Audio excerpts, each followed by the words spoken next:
There's a lot of ways to finish a paper cutter and to start a paper cutter, but here's one way. I like it if I have the staple already, just like a lot of the other moves. And then they're kind of messing with this arm, and I'm attacking it, but I'm not feeling like I have a lot of luck.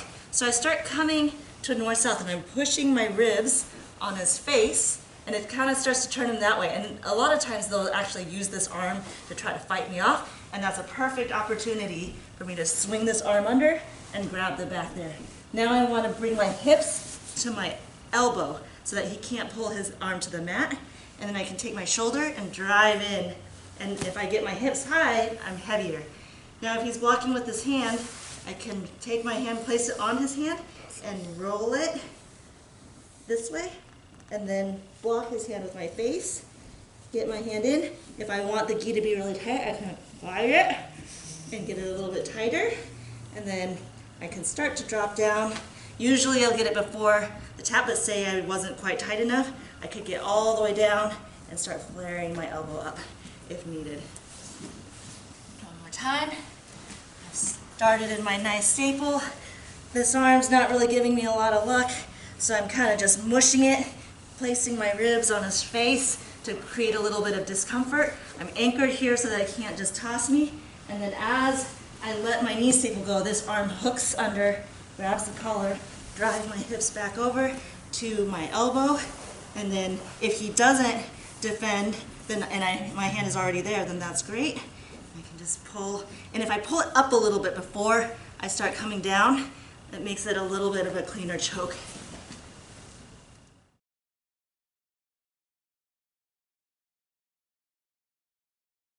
So this next one, I'm starting in the same position, but for some reason I'm not feeling like I can move my head that way, so I can actually take my elbow.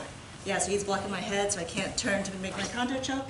So also a loose grip like last time, I'm gonna lift up, and then I'm gonna actually just place my elbow on the other side of his neck. So it's a reverse paper cutter. One more time.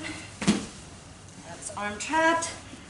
I get my fingers in, but for some reason I can't go that way. He's blocking, maybe I've contour choked him before.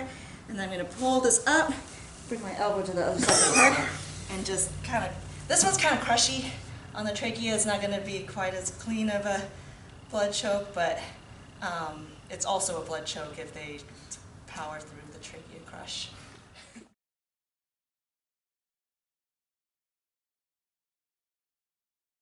Alright, so another choke here. Later in the match, the gis come undone here. We're gonna pass it to our hand, and we're gonna drive into him to try to get him to drive back into us. Once he's turning on his side here, we're gonna reach under and grab that lapel palm up, and then we need to get this arm, his top arm here, under our shoulder so we can drive into it here and then come back and pull him with us, and we're gonna just put our shoulder on his ear and choke. You can put your knee up here also. I just didn't want to confuse people with arms and legs. So been rolling for a while, gis coming undone. And you can do this sneaky too, like you can later in a match, when the gis coming loose, like you can make this grip without them realizing it at first. Like they might think you're grabbing this part of their lapel when you actually have this, if you are sneaky about it. And then we can put our knee on him and start attacking that arm. And then as he comes back, pass it, palm up, grab, and then hold the shoulder. Put your shoulder across the top of their tricep, aiming to put your shoulder in their ear here.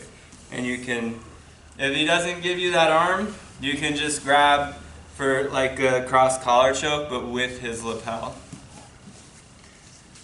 Oh.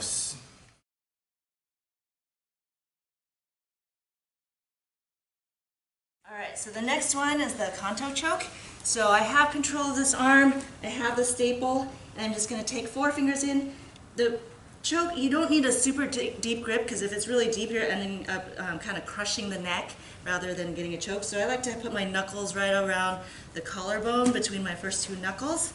And then I'm gonna come forward a little bit and my head comes to the hip so that I can get my leg under. And then I actually square back up before I do the choke.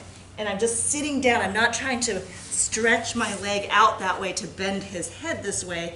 I'm just squishing down on his head without turning the head. So a common mistake is to really pull on the neck this way, and that's not choking your partner, and it's really painful. So partners, if your neck is just being twisted, just say, you know, stop or tap, or let your partner know that it's twisting your neck and not actually choking. Angle. So again, I like to have the staple on this one and control over this. I'm taking 4 fingers right on the collarbone between my first 2 knuckles. I come this way just to make it easier to put my foot under, but if I stay at this angle, it's going to be really cranky because it's going to push his head towards my butt. But if I bring my angle back, I can just sit my weight onto his neck and tighten that choke without cranking his neck side to side.